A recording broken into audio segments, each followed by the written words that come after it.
Geeking Off the Page is supposed to be an audio podcast. This video that you are about to watch should not exist.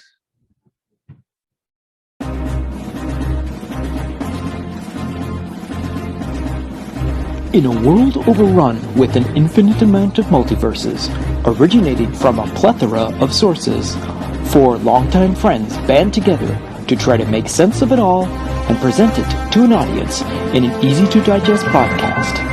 This is Geeking Off the Page.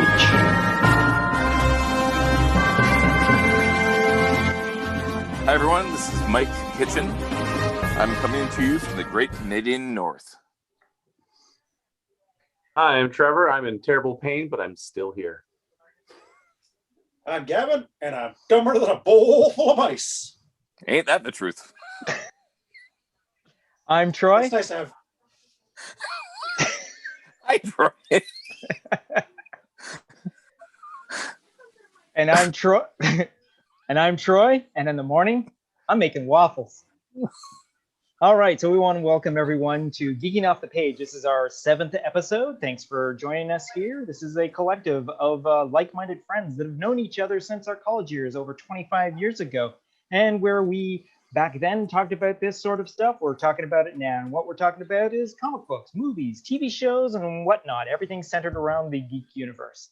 And like I said, this is our 7th episode, and thanks again for tuning in. So what we'd like to do is we usually start off each episode by talking about our coming attractions, which is our trailer talk. Now, there wasn't anything particularly exciting this week, but what we did end up seeing is Disney Plus released for us a couple of clips. We have 2 clips from the upcoming Loki movie, and we also have a clip from Black Widow. So everyone has seen this particular clip that we are referring to? Which that we're talking about Black Widow, or we're talking about Loki? Any of them. Oh, Black Widow looks interesting. I gotta say, the clip that they released feels a little generic car chasey. Just your standard car chase scene. Although it is nicely flipped around, where Black Widow is in the car and the pursuer is on the motorbike. Yeah. But for the moment, it kind of feels kind of samey with a lot of, like, almost every other chase scene in a movie. All right, you think so? I thought they actually looked pretty cool, to tell you the truth. I mean, I mean the Loki ones were kind of cool, but when it comes to the action of the It felt like Bourne Identity to me. That exactly what it really I was did. thinking. Okay, I see what you mean now. Car chase feel okay. like Bourne Identity. Okay, I see what you mean by you've seen it before, is what you're saying, Yeah, right? yeah. We've seen that style. Okay, I see what you're saying. All right. It's like any of the Fast and Furious movies. You've seen one car chase, you've seen them all, except when they're flying in the air, impacting tanks with their Mustang. Yeah, exactly. Yeah. That's a little different, but yeah. All right. What do you guys think? Did anyone see the We've Lost Michael? Oh, hi, Kona. Okay, there we go. He's just holding in place to see if anyone notices. are you staying in the middle of a swamp, by the way? Now we've lost him. He's currently burbling in the swamps. Should have got that waterproof iPad. Bubbles All right. coming to the surface. Okay, so in the Loki clips, we ended up getting introduced to 2 characters, which are going to be constant in the actual series. We got Owen Wilson's character, who is yes, thank you. Who is I want to say his name is, what is his name? It is Mobius. Yes. Agent Mobius. So it's just basically a clip of the 2 of them doing a walk and talk, which is kind of cool. We get a nice little reveal of the restrictment collar that's on Loki's neck, which is kind of neat. And basically he's basically spews on about his job and what they want to task Loki to be doing. And the other one is basically a tertiary character, which I'm thinking is referred to as Miss Minutes, which is autonomous computer-generated character that is basically doing the PA system for the whole TVA. So she's an animated clock, very Fallout sort of looking type character from the video game. And I mean, it definitely looks like it's being a bit more on the jovial side for sure. So we get to see some of the restrictions that the TVA has for their operatives, as one of the characters claims that he's not going to show his ID. He gets vaporized right in front of the officer. So there's a little bit of they're definitely Loki's pragmatic. He'll comply. Yeah, exactly.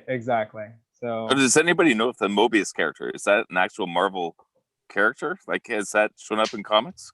as far as I know, yes, there is a Mobius character that but he apparently, yeah, because I believe when they created the Mobius character, they based him on a one of the throwback like the Lineage comic book artists. He's like, his image is based on the actual comic book creator Mobius. No, I don't think he's. Oh, okay. No, I don't think he's. But I think like an early Marvel, like his design is based after an early Marvel like pioneer. I can't remember who it is. It's something I heard in passing on one of the Mark Grunwald, apparently. That does not. All right. He showed up in Fantastic Four number 353. That's where the first time you see Mobius and Mobius. There you go. So thank Wikipedia for that one. Yeah. Thank you, Wikipedia. Yes. Thank Sometimes you're a help, sometimes you're a hindrance. Oh, and speaking of Owen Wilson, he's in Saratoga right now, filming a show of some kind, because there's pictures of him showing up all across Facebook, and people are like, you know, he was at the Saratoga Historical Battlefield, just wandering around. See, if I invited him to the podcast, Trevor. Well, I didn't get to see him, so but I've seen next time. Friends of mine have Failure. posed with, he's been in pictures with them, so wow. I don't have time to drive 20 minutes up there. Okay. Ain't Only nobody got 20 time for minutes? that. Only 20 Yeah. minutes? So I ain't nobody got time for that. All right. When we were coming along to talking about comic book and whatnot news and all that, we have a couple of things about our friendly neighborhood, the Batman, has actually got a couple of things. Apparently, people were losing their shit over the look of the Riddler in the Batman, which is kind of weird why it's now. But I believe we were linked to a Twitter image which pulls up the actual 2022 calendar of the Batman.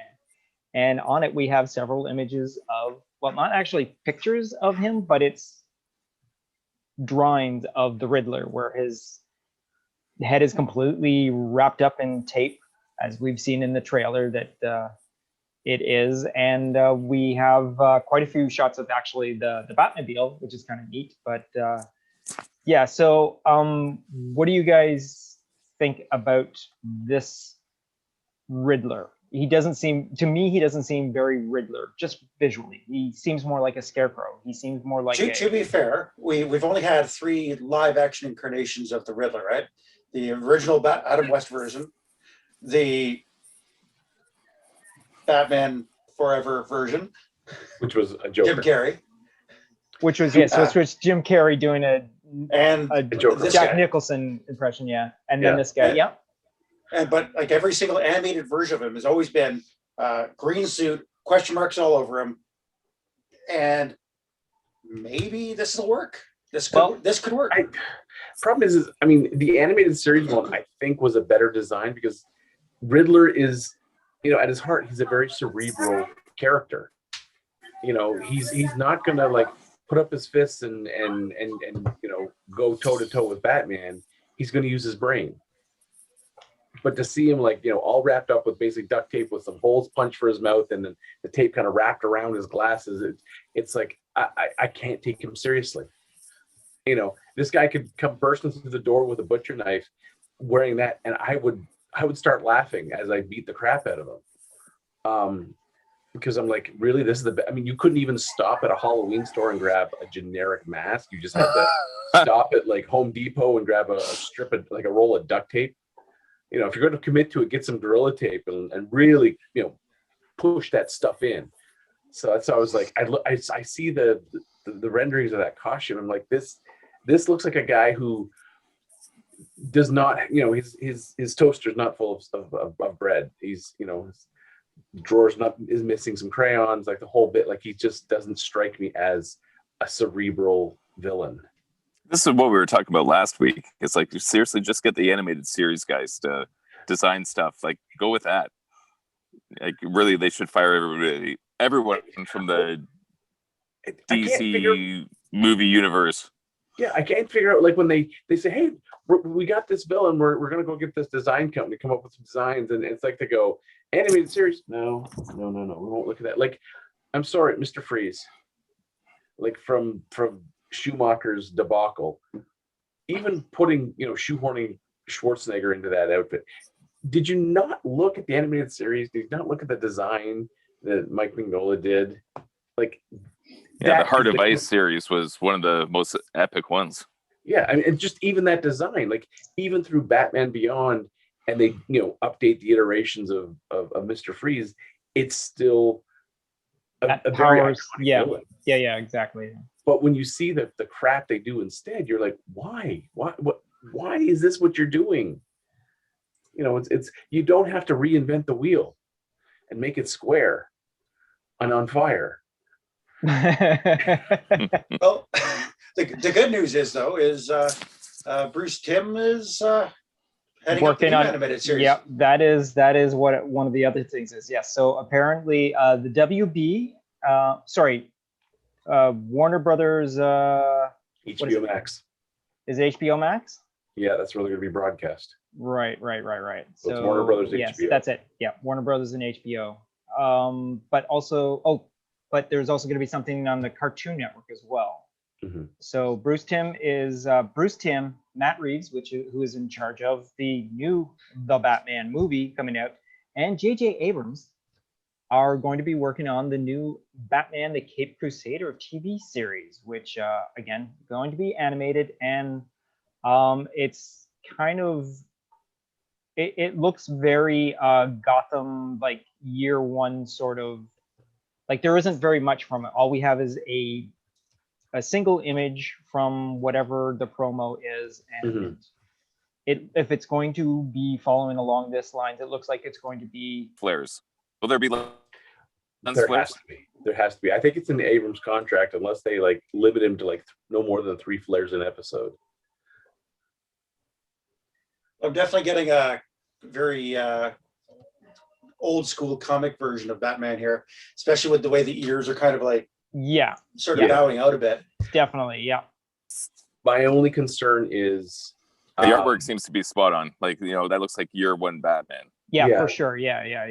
Yeah, my only concern is they, you know, Batman the Animated Series, they even had a couple of episodes that dealt with, you know, Batman's early start. Mm-hmm. My worry is they're going to tread over a bunch of episodes, like storylines they've already done again and again, because, you know, it's how do you fill up a season? Exactly my point that I mentioned earlier. They've already talked, like, you know, they've already given origin stories for just about every single character. How can they do this without retreading every single thing again? Yeah, and the thing is you can't always assume your audience knows everything you know. So every time you have a new character come onto screen, you're going to have to explain them in some, especially if it's going to be a reoccurring character. You're going to have to explain them in some fashion, like, you know, his rogues gallery, Catwoman, Bane, you know, Killer Croc. They're going to have to be explained in some way, and it's just going to be a lot of, well, here we go for yet another origin story. Now, here's the flip side to that, though, is like my kids never got a chance to watch any Batman-related things in their lifetime, except for a couple of random animated series things. Like I know the news article said this is targeted towards adults who like the old animated series, but this could be a gateway to the next generation to actually watch a Batman movie that they can enjoy. Like, my kids haven't seen The Dark Knight. Like, it's not really a kid's movie. That's true too. So this is like, even if they have to retell the stories, like, for my 9-year-old son to actually be able to watch an animated Batman, like, I'm still going to end up showing my daughters the original series. There's no way I'm not going to start watch with Heart this. of Ice and then watch the waterworks happen and then go right into on Leather Wings and so on and so forth. That's another one that a lot of people don't talk about, On Leather Wings. That's a really good one. Well, those were the first 2 episodes. Yeah. Heart of Ice and On Leather Wings. But so I mean, everyone. Like Gavin said, I am also. It's not like I won't be avoiding this. I'm going to watch it because. Oh, I'm going to watch the hell out of it. Yeah, for sure. I mean. Yeah, anything with Bruce Timm attached, I'm in. You cannot. Yeah, there's no denying that with that name, it's going to. He's not going to let a project go out there with his name on it and not be a good project. I mean. Yeah. And with some serious fight. Yeah. And the other one, the other series that is coming out is My Adventures with Superman. So this is going to be in early days of Clark Kent becoming Superman at the Daily Bugle. I was totally saying yes, I know. Planet. Yeah, I know. Yeah. Almost had a Spider-Man team now, up. is this going to be told yes. from Superman's point of view or Jimmy Olsen's point of view? Because it sounds like the title kind of makes me believe it's like from Jimmy and Olsen's I have a feeling that Jimmy Olsen is probably going to be the main character in this, or at least the one that the narrator, basically. The narrator, yes, From that's it. It's going to be from his point of view, but it'll more than likely be, definitely a lot of the actual Superman, well, the Clark and Lois sort of thing. Again, we only have one image from this, and it is a very anime-looking image of very much like that Shiro show. Yes, it definitely looks like, and apparently one of the people actually involved with it is one of the let's see, it is Josie Campbell, who worked on She-Ra, the Princess of Power. So I think she was one of the head people on that one. Yep. And that was one that kind of triggered me artistically because, He-Man, She-Ra was always about, that's the ultimate male power fantasy kind of comic. Like if you look at what Kevin Smith's working on, I see that He-Man, that's in the right wheelhouse. But the She-Ra stuff that I saw, it was this kind of weird, I didn't watch all the shows, but the designs and the vibe didn't seem right to me.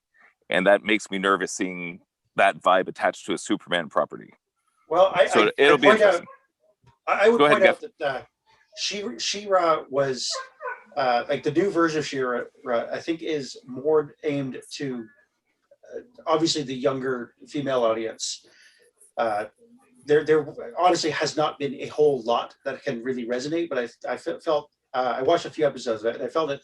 To me, at least, that it would definitely resonate with younger girls, especially girls sort of seeing what basically showing what women could do. It's a very pro-feminist show, I think.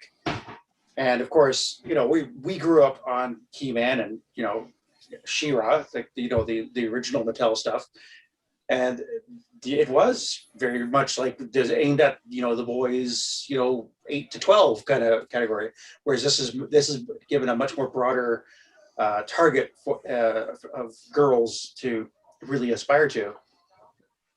Well, I'll just tell you right now, then, Gavin, because I haven't seen them. Oh, go ahead, Troy. Well, I was just saying, at the time, my daughter was 4 when she was watching it, and she watched the whole entire series. Enjoyed it. It's a very colorful looking series. It's got a lot of action. It's got a lot of funny parts in it and all that. The characters are not very, they're not as, they're because they're more of a cartoon character than the basic animation that Filmation had done originally. They were more inviting. They had a more fluid look to the characters. They were more attractive to watch. More personality to them, yes. Yeah. Instead of the same run cycles every single time. You know how it was, right? The single background and the characters keep running by doing the same thing every other episode. But this one, and we've even had a couple of the miniature graphic novels that I've gotten for her as well, and we've read those and all that. So she really enjoyed the series, and I'm actually in them trying to build her one of her own She-Ra swords, which is kind of cool, out of foam and all that. That's so cool. She can, yeah. So she really enjoyed it, and she's a 4-year-old. Well, at the time, I mean, she now is like, "Where's my She-Ra sword?" I'm like, "Yeah, as soon as I get some time, I'll work on it." Yeah, no, the new She-Ra sword. Here's a question. Go ahead. Sorry, delay. Okay, so the hero characters. She-Ra compared to like Gal Gadot as Wonder Woman. Okay. Because I know, like, I was ready to put it on wristbands after Wonder Woman. That you. I would pay money to see that, Mike. Well, the nice thing is they She-Ra wasn't used in this series as much as He-Man was in the old series. Like, you barely saw Prince Adam. He was mostly always He-Man. But in this new Netflix She-Ra, it was Princess Aurora, right? Aurora with her team trying to solve something, and if they came to it, then because she did not have, because she's brand new to having the sword and the power and the honor of Grayskull, right? So she is still learning how to cope with being this super being and all that. So she's not sure how to use it, and she comes up to points where she does something as She-Ra, and she realizes after she's done it, like, oh, I've done a lot more damage than I expected to, or I really shouldn't be. I should be a little more cautious of what I'm doing because I'm this big, powerful character. So when I get into a scrape and I tear down a mountain to stop a single bad guy, there's consequences after that. So there's that sort of difference between the classic 80s and the modern day She-Ra. So it actually has a better morality than that. Hey, well, I guess She-Ra didn't have the morality. She's the one, did you find me in this episode sort of thing character. But so do you guys think this would work for Superman? That kind of style for the new Superman series. Will it work? If they follow that sort of line where Clark is still not sure about being Superman, he's just new to being Superman. He's just, because like he doesn't become Superman until he moves to Metropolis, right? When he's in Smallville, he's still, I guess if you throw in the Superboy story, he's Superboy and he has the suit at that point and he's dealing with that powers. But for the most part, he's not Superman until Clark moves to Metropolis. Is that correct? Right. Am I basically? I mean, that's kind of like at least for the movie and all that kind of stuff. Yeah. There's so many different versions. Like there's Superboy where he's got suit and all that kind of stuff. But like for the mainstream version, it's when he moves to Metropolis and Daily Bugle and all that stuff. Daily Planet. Which one was it? I forget. Which one? Which yeah, was Spider-Man? exactly. I can't remember anymore. I think you're thinking of Super Spider-Man. Oh, that guy, right? Yes. But yeah, so if they follow that sort of line where it's Superman, like Clark Kent trying to become Superman and realizing that it's tough trying to be this double character, and whether or not he has to figure out who he's going to tell the truth to, who he's going to like try and keep his identity hidden from, and all that. So I think if they handle it that way, I think it would be a great way to do the series. And like I said, the people involved with it are like the woman who did She-Ra. One of the people from the Netflix Voltron is involved with this. Storyboards or something, wasn't it? I think so. I think it was something like that. Yeah, exactly. And Voltron was an amazing series. Yeah, and that was fantastic. Yeah, and that was also another. So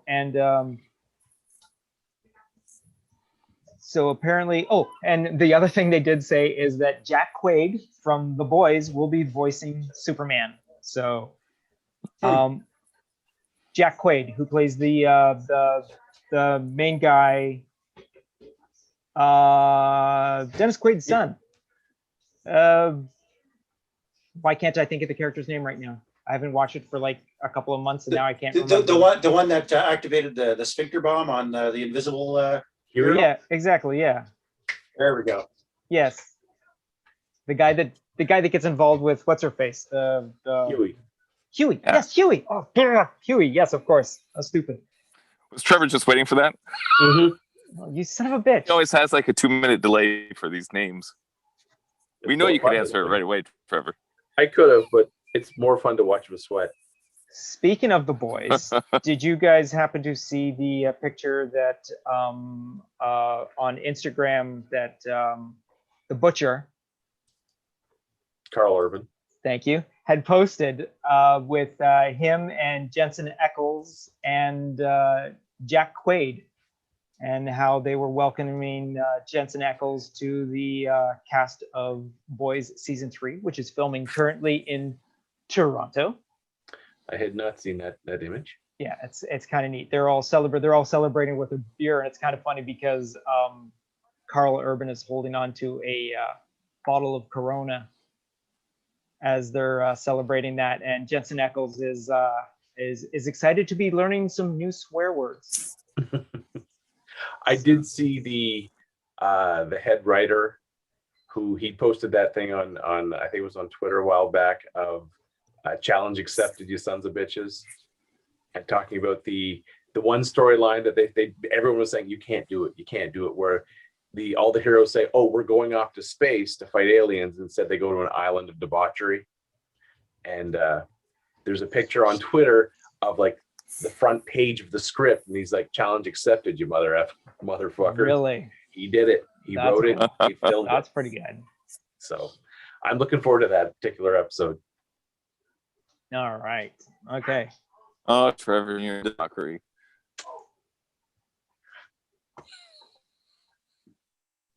Four kids, Mike. 4 kids.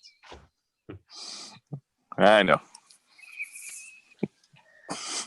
All right. So moving on from that, we also have a new placement in the hierarchy of Lucasfilm. It's been announced that the executive creator director for Lucasfilm is now Dave Filoni. So basically, Lucasfilm now has their own Kevin Feige in charge. I mean, he's been doing that for the last year, but they finally made it official. It's now official. Yes, exactly. Yeah. Between him and Favreau, I think this is It saved the Star Wars universe. Yes. it definitely. Well, Yeah. It has, but you got to remember that Kennedy's still in charge. Oh yeah, and no, and Kathleen. She's still, right at the top. She can squash anything they come up with. Yeah, no, Kathleen Kennedy again is still going to have the last word on everything. But she's just grandfathered into the position. I mean, she's. I'm just picturing Filoni with a little piece of paper saying "challenge accepted." Think you can squash this? But again, like Mike said, this is going to be. I mean, this is the thing that's going to make it cohesive all across the boards, which is. Hi, boys. Hey. Hello. Adrian. Mike's at a cottage. Mike is up at his cottage. Yes. It looks like he's running for Eric his is in the life background too. everywhere. Erica, say hi. Constantly. The cake is alive. That's great. That's great. Okay. It's your turn. It's your turn, Trevor. We've had all 3 women on here. It's your turn to get the misses. You really want me to? Yeah, go. Come on. Adrian's been on. Amanda Hey, was on at the Meredith. beginning. Come here for a second. It's gonna happen. We'll just wait. No, we'll just sit here. It's okay. We're fine. Yeah. We can time lapse. Yeah, we can. Yeah. You're locked in To there. prove you exist. See, you exist. Meredith, hi. Hi, Meredith. Kill Bill from the inside of my eyelids right now on the couch. So you woke me up. All right. It was Sorry. good. It was good. Okay. Why'd you? Oh well. Why'd you Why wake would her you up? wake her up? Why would you wake Oh. her up, Trevor? You son Oh, of a Trevor, bitch. how dare you? It's for the entertainment, people. Highs. You're still deportable a little while longer. I know. All right. Bye, guys. That's the threat. That's the constant threat. Just kick my ass north, and there we go. That's hilarious. That was really good. I like that. Okay. Until June 10th. That's when I Until have June my- 10th. You have until June 10th, right? Well, that's when I have my interview and civics exam. All right. Okay. So Filoni and all that, Batman, Riddler's new look. All right. So now we had a couple of series that came out this week, basically all on Friday. we had several things drop. We had on the Friday, we had a new episode of Bad Batch, the Star Wars Bad Batch. We had a episode in Canada. We had a single episode of M.O.D.O.K released on Disney Plus Star. Damn you, Hulu! And apparently, in the States, they got how many episodes did you say? All of them. All of them on Hulu. So we're getting them parsed out episode by episode. So, and then the other thing that dropped is the Army of the Dead by Zack Snyder. So that nice 2.5 hour zombie epic heist film. But I don't know how much we can really go into any sort of conversation with these because some of us have seen, some of us have not, some of us want to. I want the whole. 1 second. Sure thing. Can you see this? Yeah. Oh, son of a bitch. How many episodes is that? Damn, bitches. 10 episodes. Fuck. Oh, is that the Wonder Man one? Ah, nice. Yeah, episode 7. Okay. So, yeah, all of them. So we could just watch them here right now tonight. And the nice thing is That's true. all of the titles are from titles of comic books from M.O.D.O.K. Oh, that is great then. Oh, that's Yeah. a fantastic So thing. if this be M.O.D.O.K, the M.O.D.O.K that time forgot, like it's all there and it's Okay. it's great. And so I take it you've seen the whole entire thing? No, I've only gotten 2.5 episodes in. Oh, okay. So that's not so bad. Well, then. All right. I caught Army of Darkness yesterday. I caught the Bad Batch yesterday. This morning was my daughter's belt exam, and I was a judge, and I had to break boards as well. It was a long day. I got home, and I'm like, Is that what the kids are calling it nowadays, Trevor? I had my belt exam last night, so I was worn out from that, and then today. So yeah, by the time I got home, I was just like felt like I'd packed some luggage under my eyes. And so I was like, oh, well, M.O.D.O.K, okay, here we go. I was not expecting like a 27-minute episode. I was not expecting a full, like with commercials, half-hour show. Yeah. And it is stop motion with a little Yep. bit of CG thrown in places to kind of spruce, but it's really nicely done. It's very, I mean, it's basically taken the whole entire existence of Robot Chicken, learning how to do this thing and perfected it, which also the two of them from the two main guys from Robot Chicken are involved with this series as well. So there's no doubt that it was going to be. That And explains everything on that. I have to say, with Patton Oswalt doing the voice and some of the writing, there are some great pop culture references, like even just a simple throwaway line. Yeah. There's a line of, he's time traveling, and I'm not going to give it away exactly what happens, but a younger version of himself says, now that I'm here in the present, before I take over the world, I must find out if Dippin' Dots has truly become the ice cream of the future. Nice. And one thing is, because we go up to the Great Escape and Dippin' Dots is there, and we always say, oh, we'll get some Dippin' Dots, ice cream of the future. And they still have the tagline on there. Yeah. And the fact that Oswald included that in there, and it's just the whole, everything stops. He's like, now I must know if Dippin' Dots is the ice cream of the future. There was a lot of good subtle stuff in there. Did you see the wall of weapons that he had? Optimus Prime's blaster was on there. Yeah. I nerded out on that. Nice. That's good. No, I didn't quite catch that.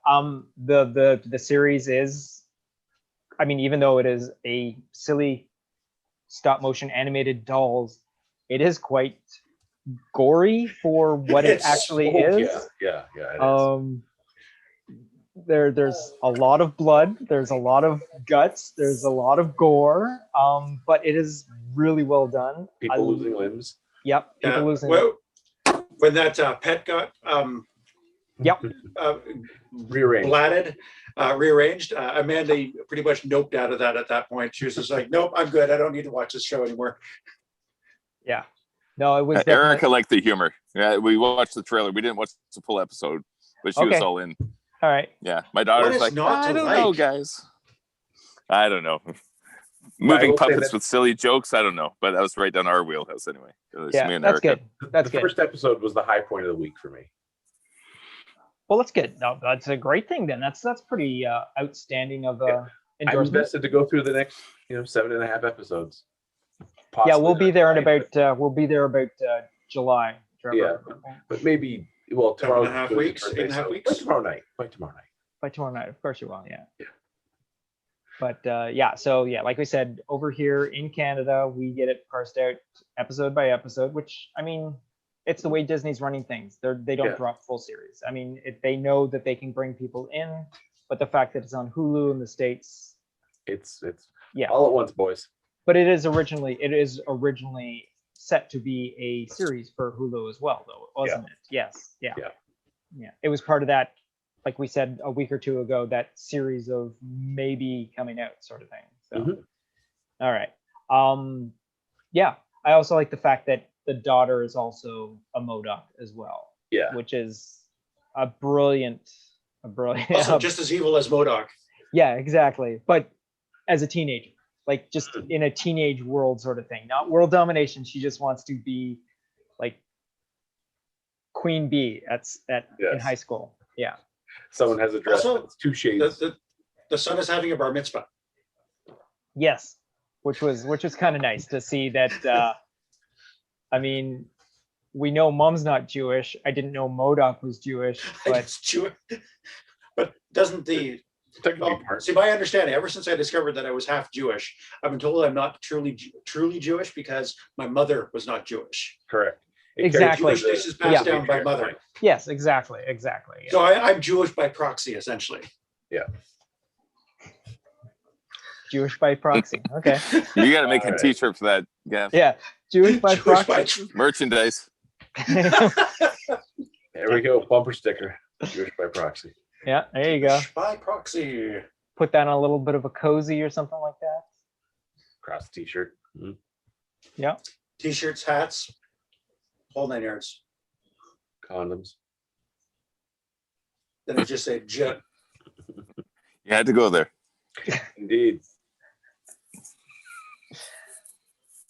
Interesting subject to bring up. Anyways. What a segue! What a segue.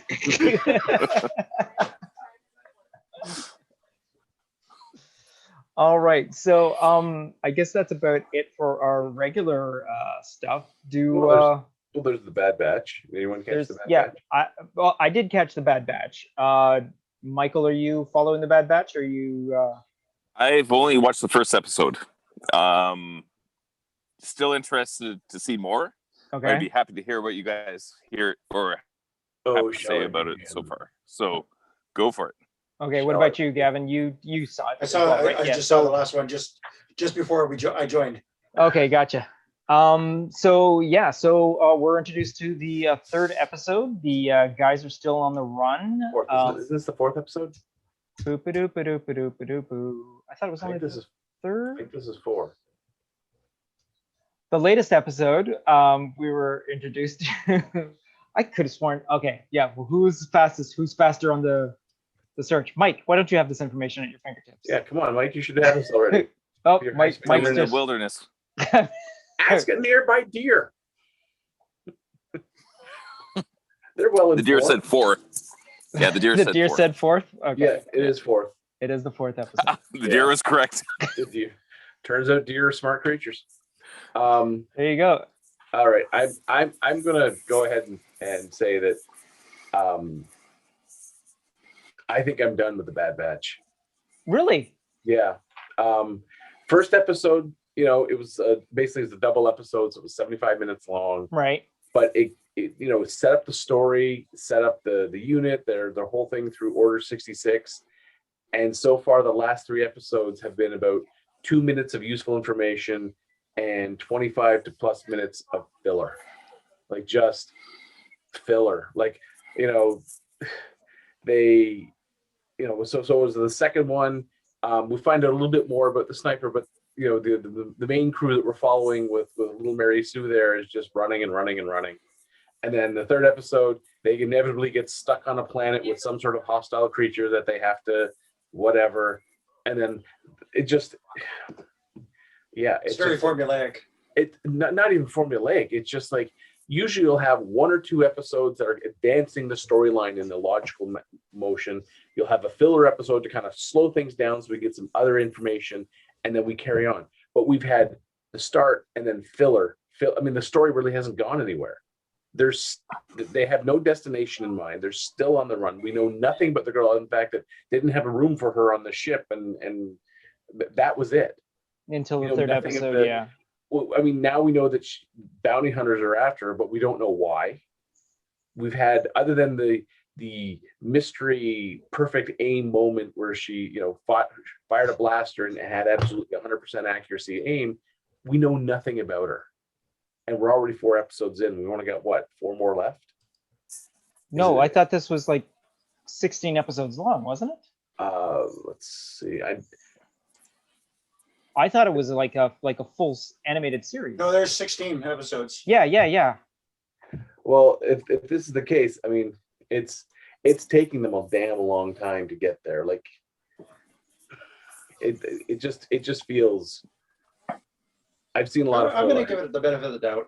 I'm going to watch it.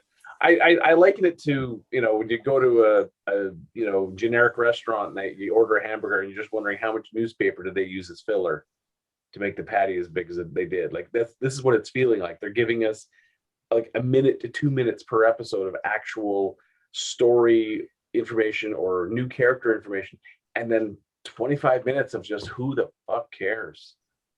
That's what I got from the first episode, honestly. About 20 minutes of it was amazing, and I about 20 minutes because it felt like filler. That whole where they're doing the battle drill with Tarkin, I was just I don't know what this has to do with the we know they're good. Skip the middle half. I mean, seeing them in the Clone Wars, we find out how good the Bad Batch really are. That handful of episodes in the last season of Clone Wars, we really get to see what the Bad Batch can do. But then it just feels like we're taking a giant step back, and it's like, all right, let's turn them into the A-Team fugitives on the run. But they're not even really helping anybody. They're barely helping themselves. And maybe that's going to change. Maybe, they'll find a place and everything. They're going to take a nice hard shift and they're going to meet up with other clones who haven't been through Order 66 or a Jedi or something. But it just feels like, in terms of time, we're almost like 2.5 hours in and there's not really nothing meaningful happen. Like, we've got this character Omega, which, oh God, she just, I don't know. I don't know, is it the voice? But there's something about her that just, it's like fingernails on a chalkboard. In every scene, you're like, okay, yeah, you've been stuck on the planet for how long? You've told us every episode. But, pick up a clue, buy a clue, rent a clue.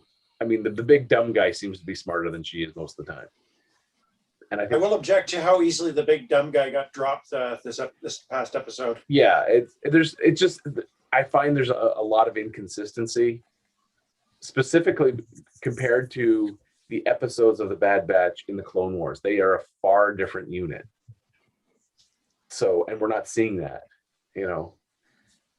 So that's why I'm like, after I watched Cornered, when the credits rolled, I was like, I think I'm done with this because it's not holding me in terms of story.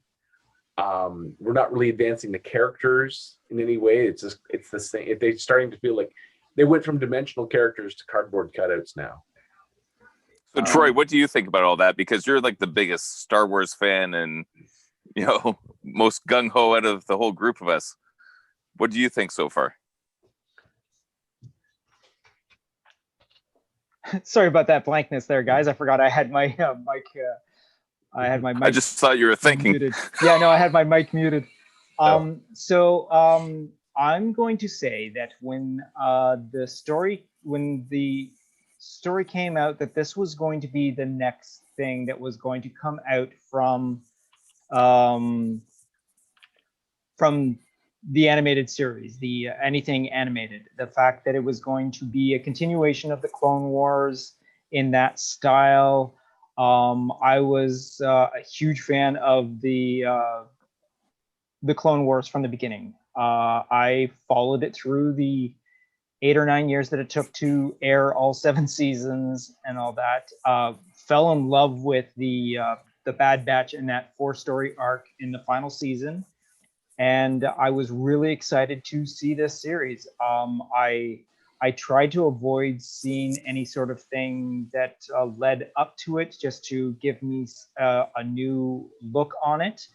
And I will have to admit that while I'm not done with the series, I'll have to agree with what Trevor says. As it's been a very disappointing get-go, but I also have the perception that at this time I also knew that it was going to be 16 episodes and knew that they had to get along to something. Now, what I'm hoping is that from this point on, it's going to definitely pick up. We've established where everyone is, what everything is doing, what the Empire is doing, what Crosshairs is doing, what the team is now on the ship by themselves. Omega is now settled in as part of the team. And yes, Wrecker was taken down way too easily, but it was Fennec Shan. So, I mean, come on. Fennec Shan is supposed to be this amazing character anyways.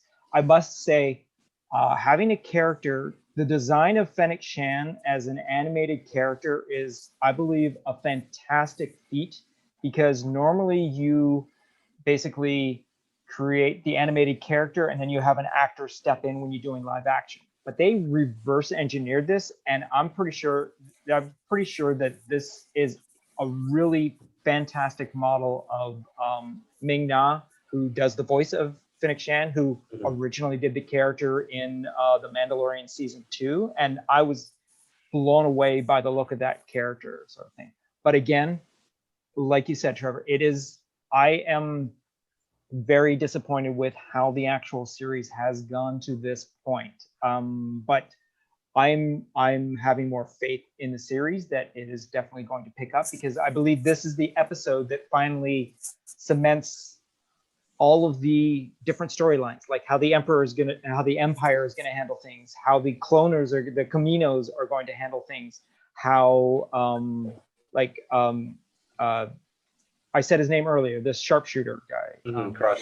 Crosshairs is going to exist with his basically his own Bad Batch sort of thing. But I kind of feel all of that information could have been condensed to the second episode. I agree with you there too. It definitely we could have moved smoothly into this. Now, that being said, I have a bad feeling about this, but I'm pretty sure that we're going to hit this sort of lull again in like we'll probably have 1 or 2 good episodes in a row, and then we're going to have another lull, and then 2 or 3 episodes that spike really high, and then another lull, because I think the series would probably, and again, we're nowhere near the end of this. We're not even halfway through this. So we don't know what the direction of this is going to go. We do know that these characters have not popped up anywhere past this point. Mm-hmm. The only ones that we have are what we've seen in Rebels, which takes place just before A New Hope happens. So we do know that there is some time between the end of Bad Batch to getting to Rebels. So these characters do not exist in Rebels. Now, that doesn't mean they can't exist in Rebels. We just haven't come up with it. It's just the fact that they give us Rex. Rex appears in the Clone Wars and appears in Rebels and appears in, yes, that's right, Return of the Jedi. Yeah. Well, I'm going to say it's just, even knowing it's 16 episodes, you started out on the high note with the first episode. Actually, I'll do it with the other hand.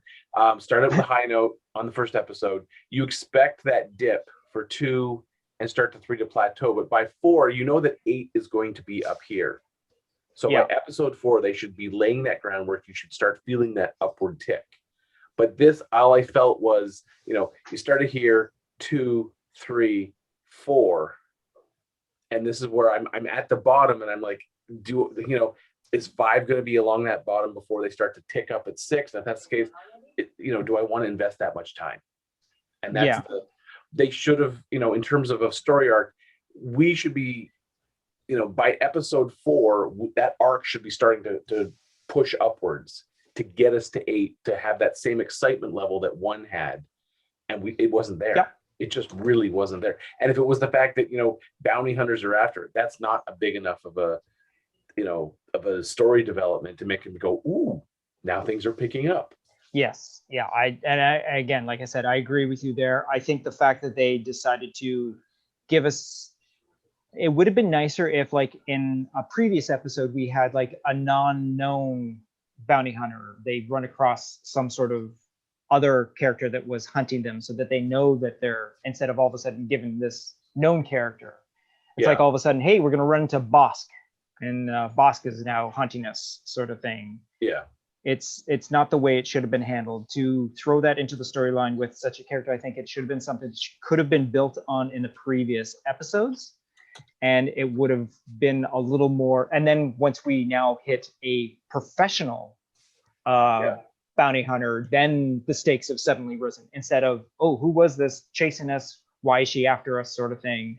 I mean, and then I could have, the thing is, we don't know who hired the bounty hunter, but I would have loved to have seen of a couple of, right from Empire, a couple of different types of bounty hunters, and maybe her in the end, on the end, they're saying, this is your, this is the contract. Boop, there's the thing of a make.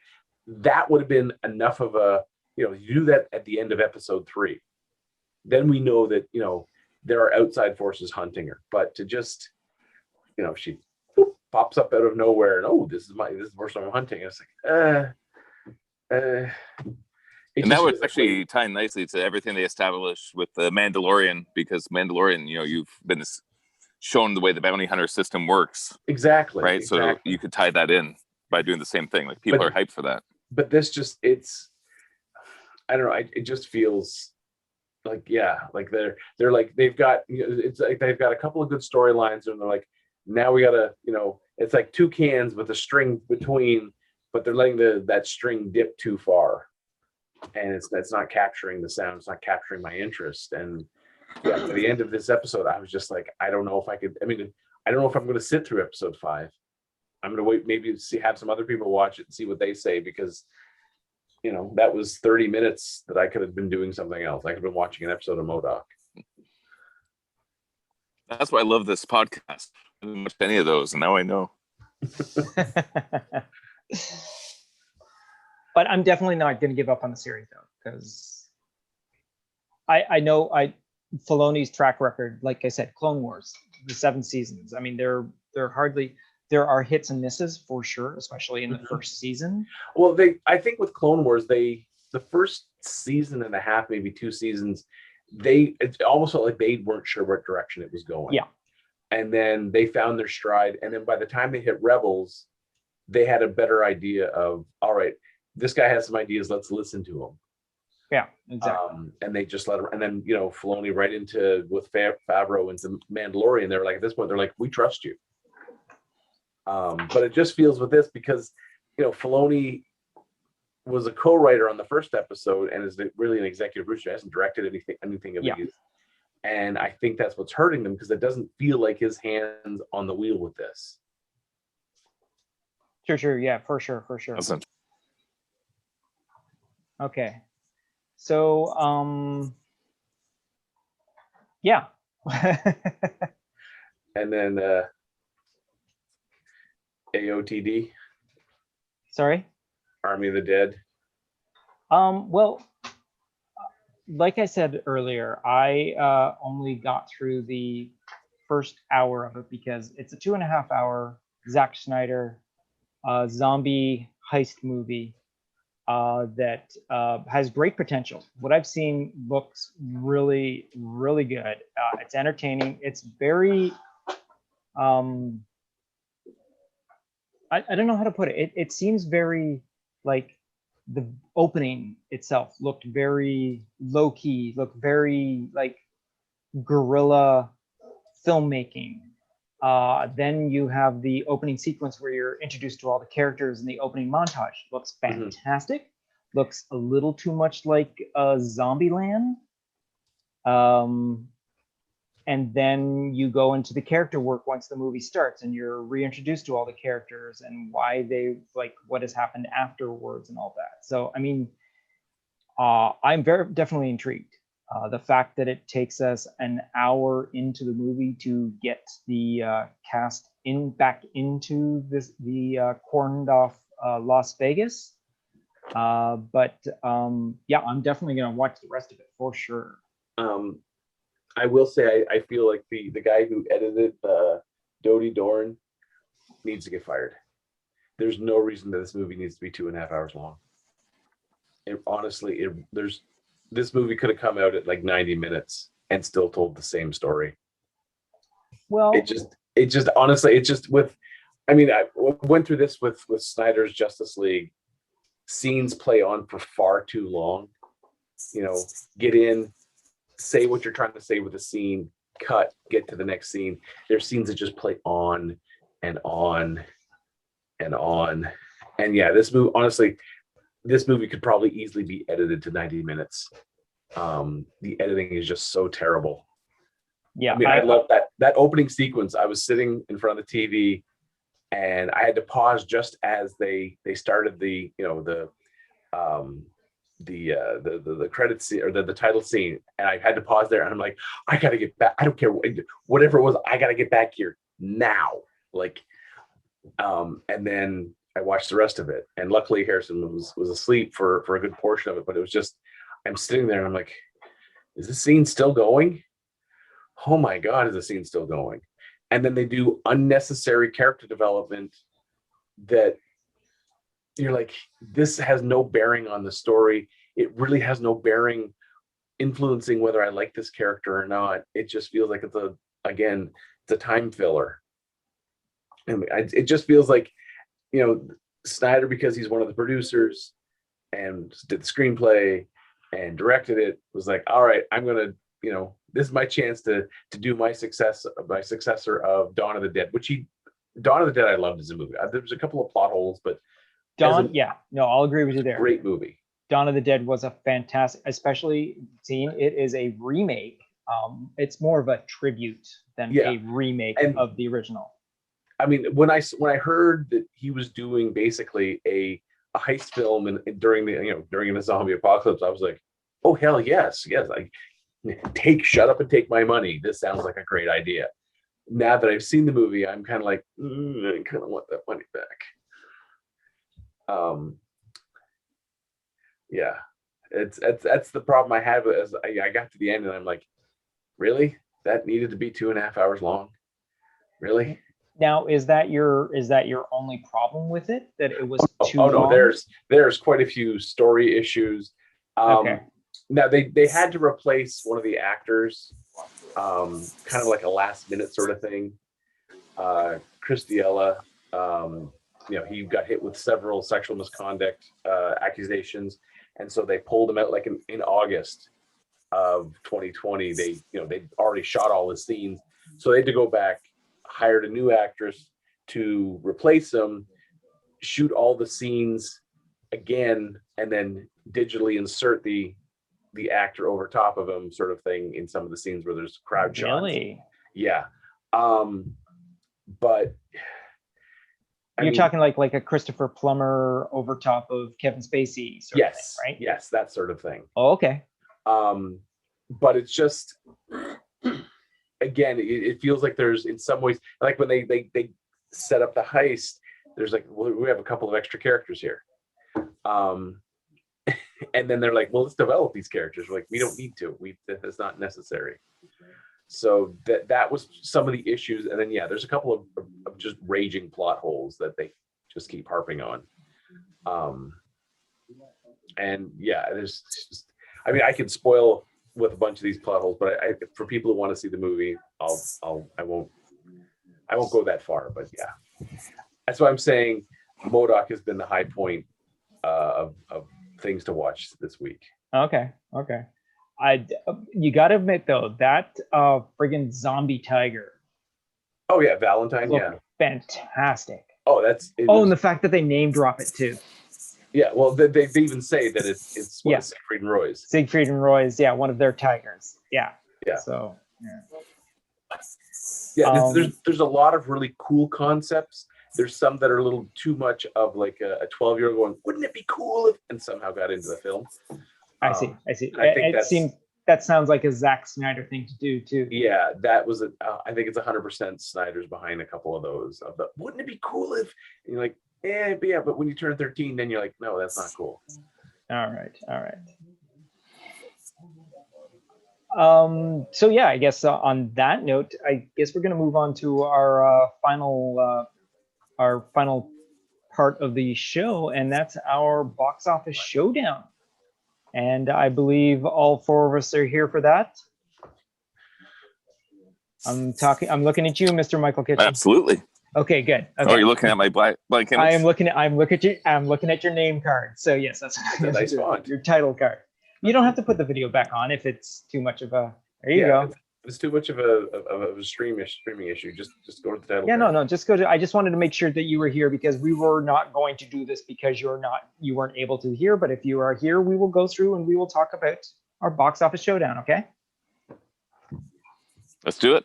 All right. Round 4, fights. So this week's box office showdown is going to be the 2015. Oh, so to explain, the box office showdown is where we go to box office Mojo's box office receipts listings, where it gives us Jojo. That's for Adrian. That's for. Oh, that's so sweet, Adrian. Yes, Michael gave you a Mojo Jojo just for you. Mojo Jojo. Oh, now Gavin just gave one. Go for it, Trevor. Mojo Jojo. Mojo Jojo. There you go. All right, we got 4 Mojo Jojos. Actually, we got a 5th in there. Adrian, give us a Mojo Jojo. Give us a Mojo Jojo. All right, there you go. All right, then that was good enough. So what we do is we go to Mojo Jojo's. No, we don't. We go to the lifetime gross of our films on boxofficemojo.com, where they list all of the movies which have been calculated for inflation. So they are now current with everyone at the same playing field. So this week we have the number 4th position, and that is 2015's Avengers: Age of Ultron. Now, it is actually the 4th position in our bracket system, but on the actual list of top 100 is actually in the 11th position. So like I said, that is 2015's Age of Ultron. And the money that it brought in was $1,402,809,540. So that is going to go up against the 12th place in our bracket, which is actually number 48 on the top 100 list. And that is 2008's The Dark Knight, which pulled in a total of, now here we go, from this point on, everything is at the $1 billion mark. And this is $1,005,973,645.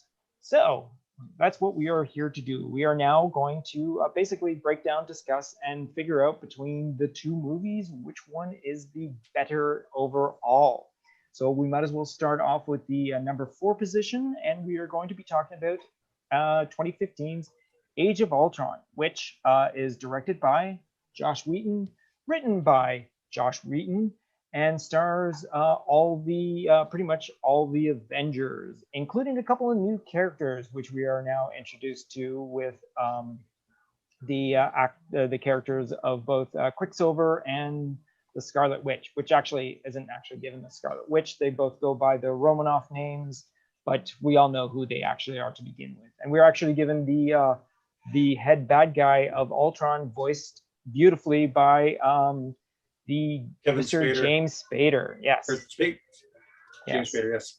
Yes, James Spader. Yes. What do we got here? So let's go to the quick synopsis of what the actual movie synopsis is called. Ooh, hello. I'm just gonna, I don't know why this page just messed up on me. I'm not looking at the Avengers Age of Ultron anymore. Let's see here. What is wrong with my page? What's going on here? Talk about yourself there, guys. Okay, here we go. Okay, here, according to IMDb, this is the synopsis of the movie.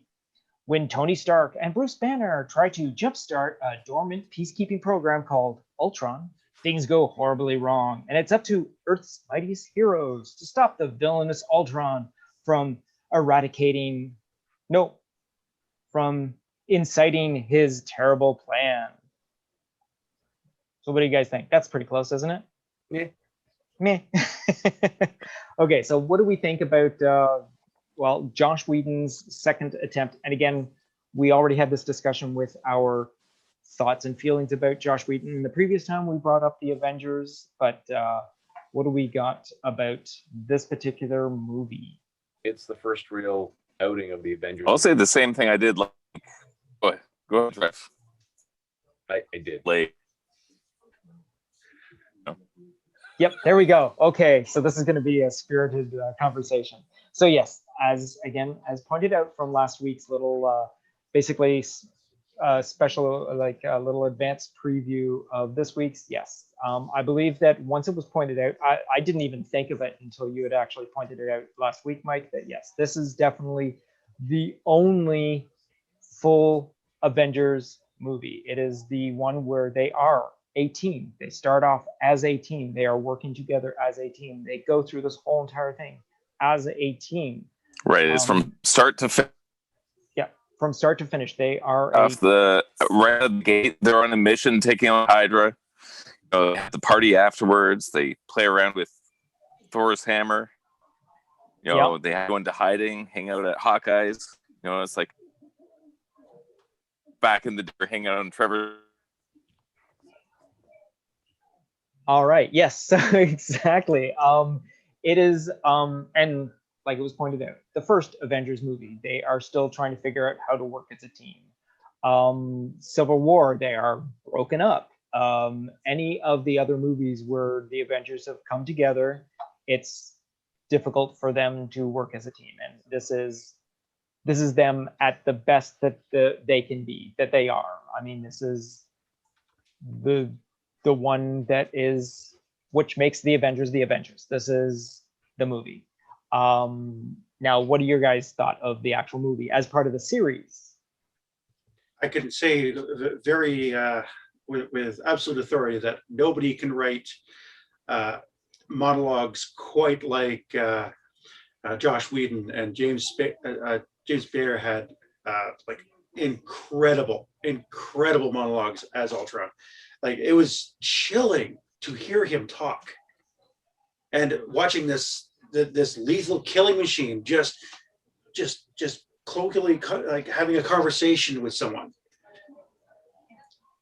I agree with that. It was amazing. The scene where he chops off, I can't remember his name now. Claw's arm, and he says, "Ooh, that'll grow back, right?" That was just a great, like, it's like Homer with his arm of the vending machine, and Homer, we're gonna have to chop your arms off. They're gonna grow back, right? Yeah. But yes, like, shh, like he's trying to calm him down, like trying to pass by like a toddler. Shh. Oh, sorry about that. Sorry, it'll grow back, right? Yeah, I'm pretty sure we can definitely all agree that yes, James Spader is the perfect choice for that role. His delivery is, the menace was just dead on. He's the reason why I've been watching The Blacklist for the past 5 or 6 years, or however long the series has been on. Yeah, his delivery, his monologues, he's just fantastic. And the fact that I wasn't sure what to make when he was first cast. It's like, really, James Spader's Ultron? Like, I wasn't too sure.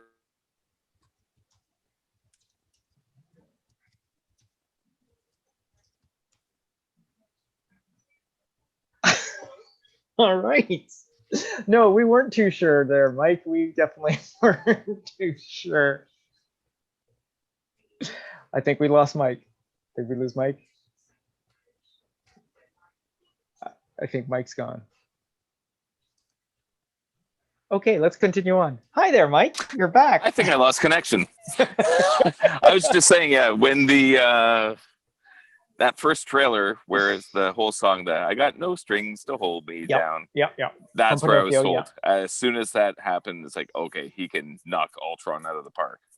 Yeah, exactly. And the fact that again, it's a completely computer generated character. There is an actor in placement of it. It's not James Spader.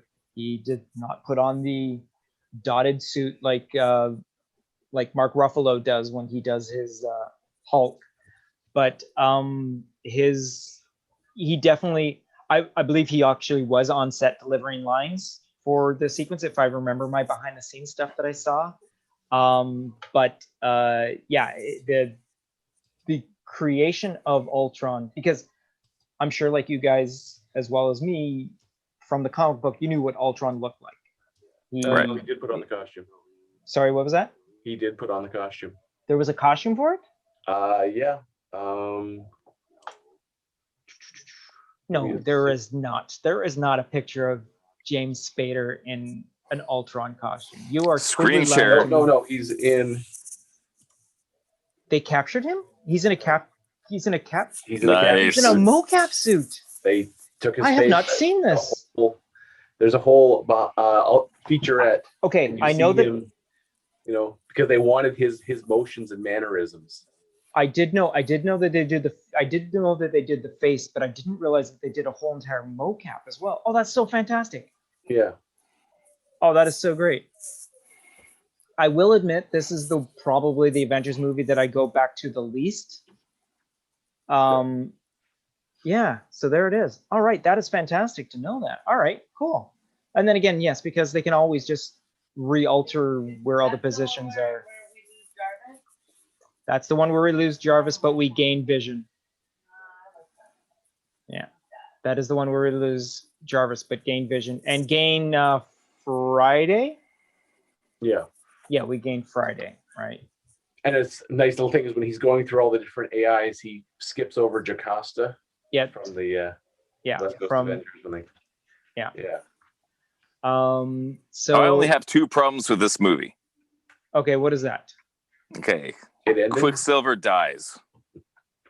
Yeah, I wanted him to be a part of the team in the next movie. I thought that was Joss Whedon has a thing he likes to do where he likes to raise the stakes by randomly killing characters. Like we went through this with Serenity, where he just randomly starts picking off characters.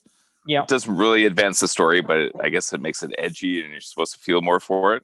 Yeah. But I didn't. It's like, no, I want him in a movie as part of the team. So that kind of ticked me off because I didn't think it was necessary. Second thing is Ultron's animated lips. I did not like that. Yeah. The first iteration of Ultron where he just looks like a skull, like the Stark robot with the non-moving mouth with the little red line that was I thought that was perfect. And then afterwards when he gets animated lips, it's like that popped me out.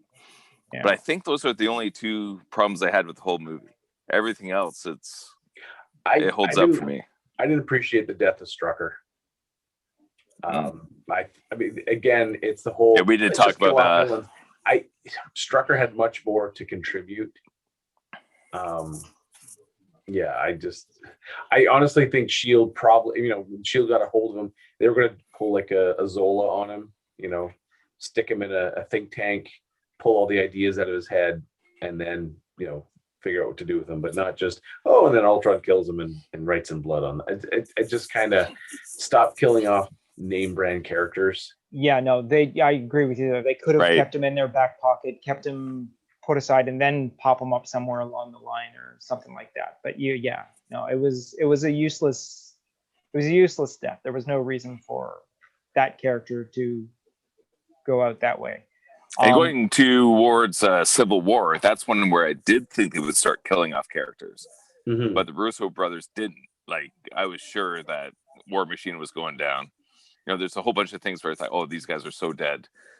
But they didn't. And that actually makes the story stronger in some cases. Yeah. Because they have to live through whatever they've, been subjected to. Right. Exactly. Yeah.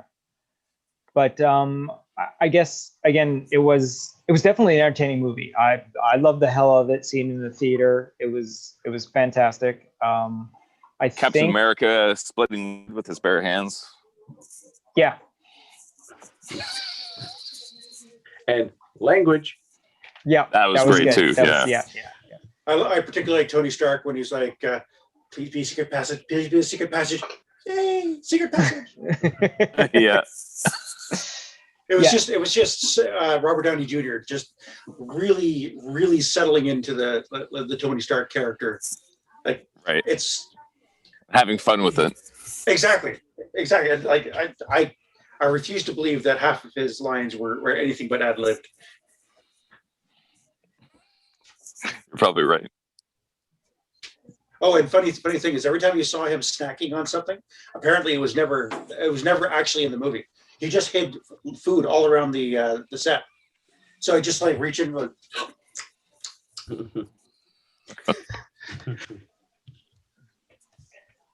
yeah, so I'll agree with you there, Mike. I mean, I think killing off Quicksilver is probably would have been better. Would have been better served doing it a different way. I mean, it definitely. I mean,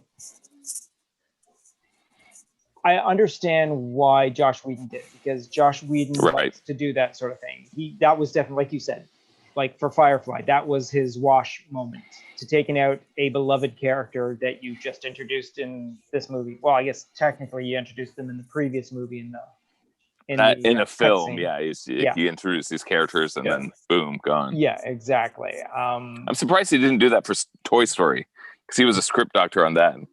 Just take out Woody, take out Buzz. Let's just massacre them. Well, no, go on. I think the problem that I had the most with the way Quicksilver died was, how the fuck did a speedster get shot? Exactly. More than once. Yeah, and More the thing than is, it's not like he grabbed the kid and then turned around and put his back to the bullets. You think he just would have like grabbed the kid and got, and the bullets would have just danced away, sort of like that was the part I was like, how did he get shot? Yeah, the Fox Quicksilver wouldn't have done that. He would have had a smoothie, knock the bullets out of the way. The bullets out of the way. I guess that's why he's in WandaVision. Huh. Yeah, so that was, for me, that was one of the I was like, huh? But he's really, how did he get shot again? Yep. I did like the whole, when Claw met with the brother and sister, and he does the whole, I know if you're messing with my mind if I see cuttlefish. It's just such a random thing, that unless he sees giant cuttlefish, then he knows that they're not affecting his mind or trying to make him see what he fears most. I'm lost. What was this? When Claw first meets up with Quicksilver and Scarlet Witch, and he goes on about how he knows they can't mess with his mind. Oh, sorry. Yes.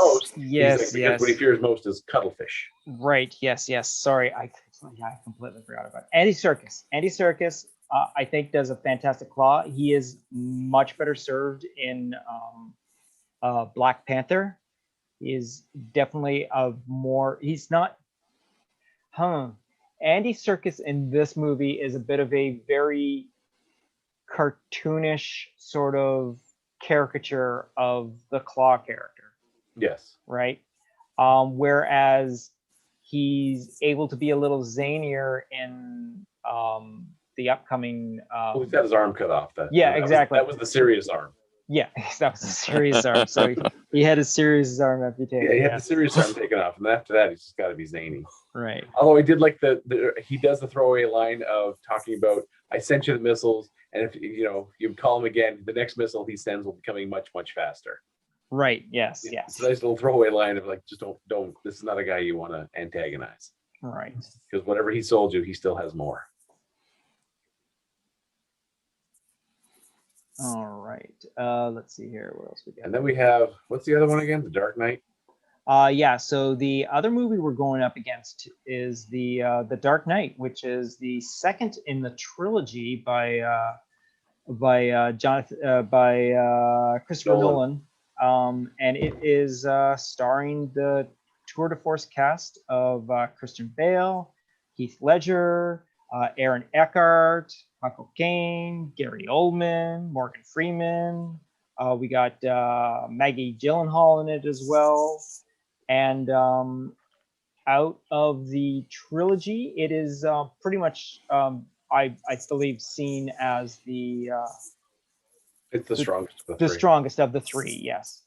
So according to IMDb, the synopsis is, when the menace known as the Joker wreaks havoc and chaos on the people of Gotham, Batman must accept one of the greatest physiological and psychological tests of his ability to fight injustice. Which I guess is pretty close to what it actually needs to be.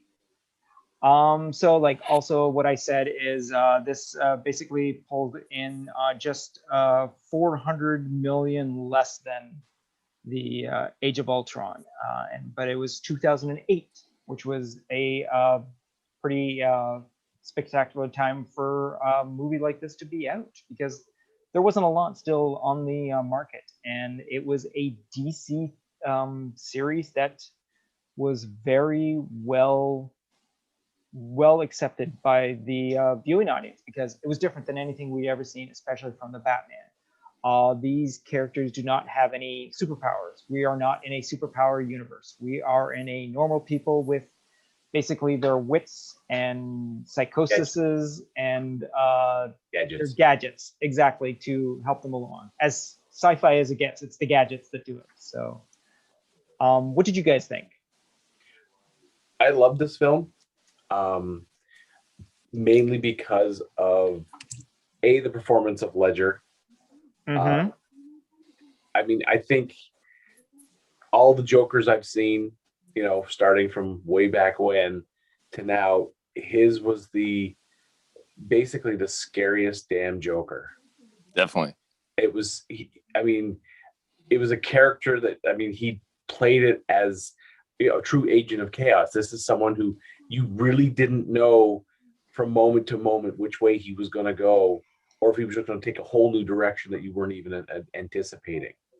I remember sitting in the theater when he did the pencil trick, and like the entire audience was kind of like recoiling, like you just saw a pencil go into a man's skull. And ta-da, and it's just the ta-da. And it was just like, oh God, this, not only is he off his rocker, but he is incredibly lethal at the same time. And I mean, I know, you know, much later on reading about all the different ad libs, like, you know, trying to get the remote to work, and that's actually him hitting it. That was classic. And when it went off into the reaction, and he stayed in character, and he did that so beautifully. And then, I mean, the other people like Eckhart as Two-Face, when he gets that side of his face taken off, which was pretty disgusting looking, but you felt the raw emotion. Yeah, it was a very powerful film based off the performances, honestly, of not Christian Bale. Yeah, no, definitely. This is a Michael Keaton, Jack Nicholson Batman, where Jack Nicholson gets the top billing because, well, first of all, it's Jack Nicholson, but Jack Nicholson is the Batman movie. This is definitely Heath Ledger and Aaron Eckhart's movie. Christian Bale just happens to be along for the ride. And I will say, from Batman Begins and even through all the way through the end, Christian Bale trying to do the Batman voice, every time he did it, I just internally I'm laughing. Yeah, I can't see anyone being. That was going to be one of the big things I said as far as the negative. Like, I got a couple of things with this movie. The voice is definitely one of them. Mm-hmm. Because like I just don't buy that. I don't buy this. It's Batman. It's Batman. You know, like give me the animated series Batman voice so any day over that. And the other thing, a big problem with that one is that I cannot take my kids to see that movie. Like for a superhero movie, I want it to be family friendly. I want it like the reason that wouldn't beat the Avengers box office is because people can't take all their kids to it. Yeah, no, like, that is honestly. definitely. It's a much limited audience. They are, it is definitely, yes. It is definitely overly violent, it is extremely violent in comparison to like we said, Age of Ultron, especially. Like just comparing these two movies Right. together, they are on two different levels of movies. One is a family-friendly box office like darling, and the other one, while it is a movie, it's a theatrical, dramatic movie that happens to deal with a quote, not even like a really comic book, because it's still based as much in reality as you can get in reality, but it's just it's violence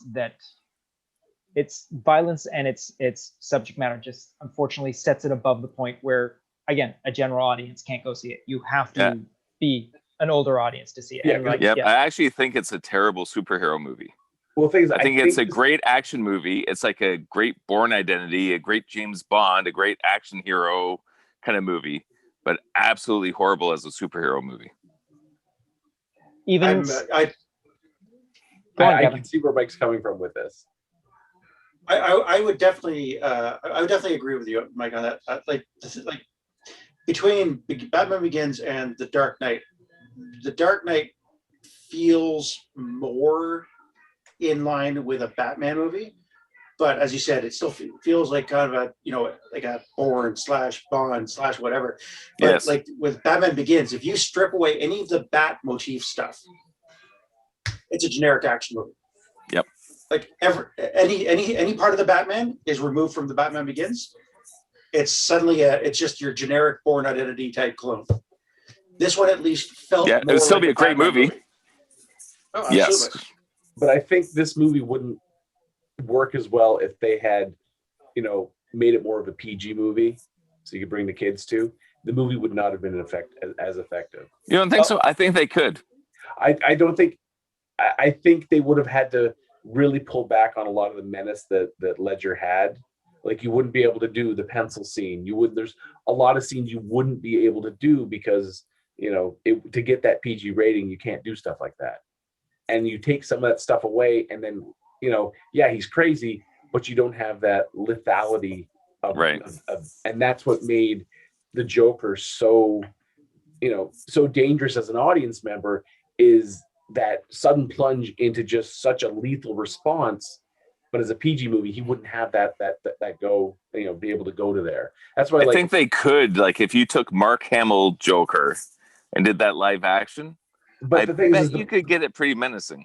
Thing is, even Mark Hamill's Joker, when they did Mask the Phantasm, they couldn't release it as a G movie, because they had blood, they had the tooth being knocked out. To add that extra level of menace, they had to push the boundaries and kind of narrow the audience. And I think with this, they were like, we want to, to make the Joker that much more dangerous, we got to narrow that audience again. Yeah, I don't think this movie would work as a PG movie. It wouldn't have been as good. And also, if it had been a PG movie, there's no way that Two-Face would look like Two-Face. Yeah, not like that one. No, it would have looked like the Tommy Lee Jones Two-Face. It would have been totally Tommy Lee Jones, and I would have totally been out of that theater. Well, no, I wouldn't have been out of the theater. I'm just gonna hold up this file folder, and that'll protect half my face. When they brought Two-Face into it, I remember sitting in the theater. It's like, what are they gonna make this look like? Yeah. And then you see the reveal. It's like, okay, that's pretty good. Yeah, that's okay. Yeah.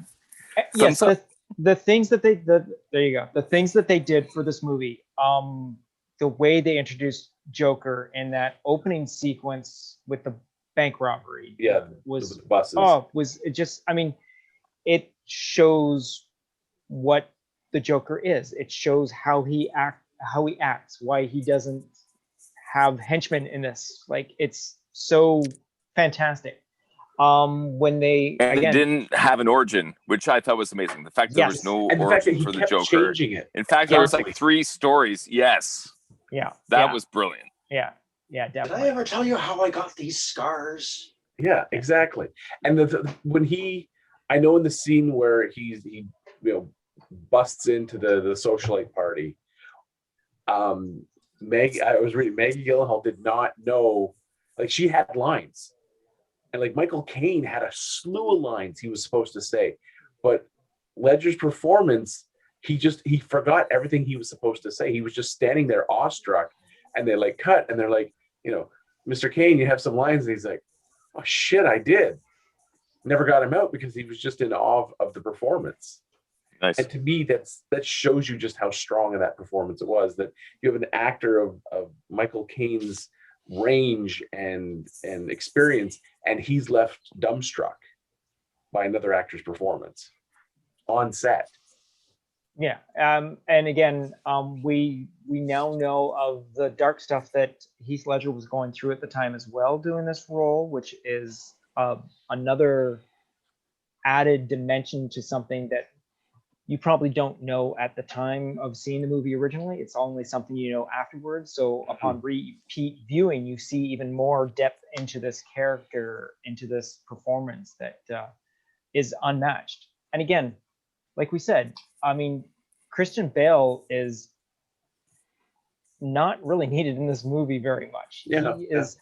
You don't see very much Batman in it. The Batman you do see, it's him on his second attempt to do the Batman growly voice, which at times gets so grating to hear. I mean, yeah, exactly. I mean, the solution that they came with, I can't believe that someone didn't come with it sooner, is the voice modulator that Zack Snyder gives Ben Affleck is...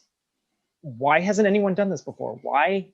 I mean, Michael Keaton really didn't change his voice very much. There was not much. No. But he did a great job because he did. Was Mr. Mom, and then he turned into Batman. Exactly. No, he does a physical thing. He does, well, first of all, the suit also that Michael Keaton had to wear and didn't allow him to move very much either. But he had a very, not being able to turn his head. Yes, let's all do it. That was really good, Mike. That was a good impression. I really like that. That was good. That was way better than I did. Yeah. No, that was the second one, Trevor. That was the tearing off the rubber mask to the turtleneck. The turtleneck, yeah. But it's just, and in the first The Dark Knight Rises, Bruce having to go through the different steps of how to create the different parts of the suit to make it more agile, make it more movable. I like how they dealt with that and all that. But again, this movie is there's Christian Bale is lost in every single scene that he's in, because if he's in a scene with Aaron Eckhart, if he's in a scene with Heath Ledger, even his Lucius Fox scenes and his Michael Caine scenes. I mean, he was outacted. He was outacted, and that's not to say that Christian Bale can't act, but he definitely can. He definitely can. Sorry if I said it wrong. No, he definitely can act. It's not that he can't act. Sorry, it's not that he can't act. He is outgunned in this. Easily. Yeah, he is definitely overshadowed in this movie. So, again, out of the series, this is my favorite. And it's not only just because I am a huge Joker fan. Heath Ledger's performance was spectacular. It was so different than anything we'd ever seen before, but the rest of it was so beautifully done. And again, the fact that this movie is so centered into a realistic world, it made it feel plausible that everything can happen. Here's a question for you, Troy, because I know you do the Joker cosplay and all that kind of stuff. Okay. Top Joker in film or animation of all time. Who is it? Oh, it's the first one that I actually did, and that's the Mark Hamill. There's no doubt that the Batman the Animated Series Joker is the one that my very first incarnation that I did of the Joker was that. It's I believe there's a picture of Trevor being dressed as an unemployed guy. We had Tour dressed up as Frankenstein monster. Adrian was done up in her Chinese. I was Tintin. She was Tintin. But yes, I did the slick back with the widow's peak white with the rectangular makeup as the Joker. Now, what makes that the best Joker for you? I like it because of the personality. I mean, Hmm. look, with Batman 66, with the Joker from that is a great character. Cesar Romero, a veteran, classically trained character, doing this goofiness and all that. I would love to do a Cesar Romero as well.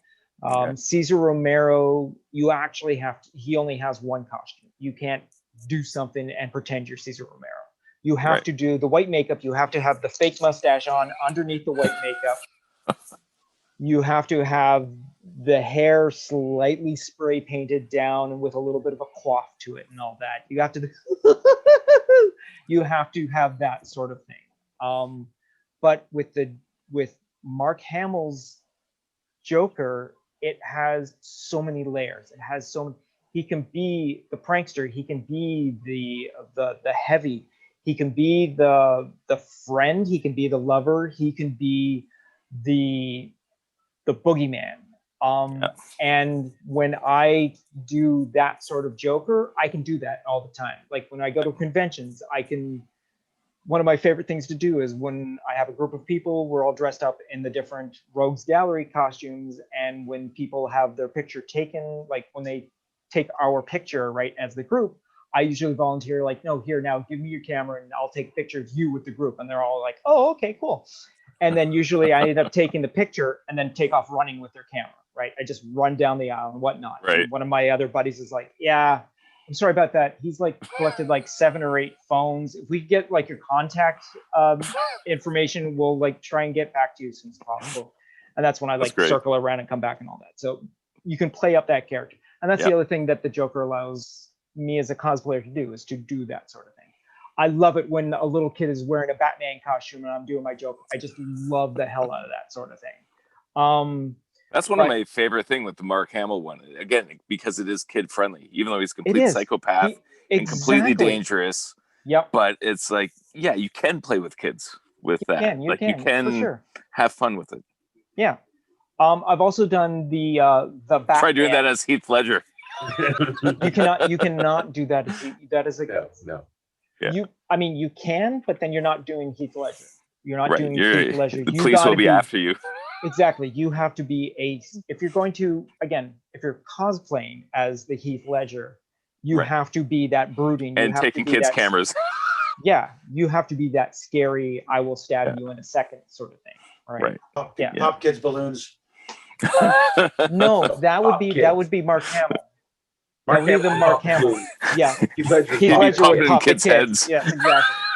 Yes. Heath Ledger would be popping the kids. It's funny. The way that he did a Joker in this movie, to me, is very similar. In my mind, it's like the original Spider-Man trilogy. The second movie is the strongest of the 3 because the strength of the villain. Yeah. The hero becomes almost like an extra. It's the villain's portrayal makes the movie. Yes, for sure.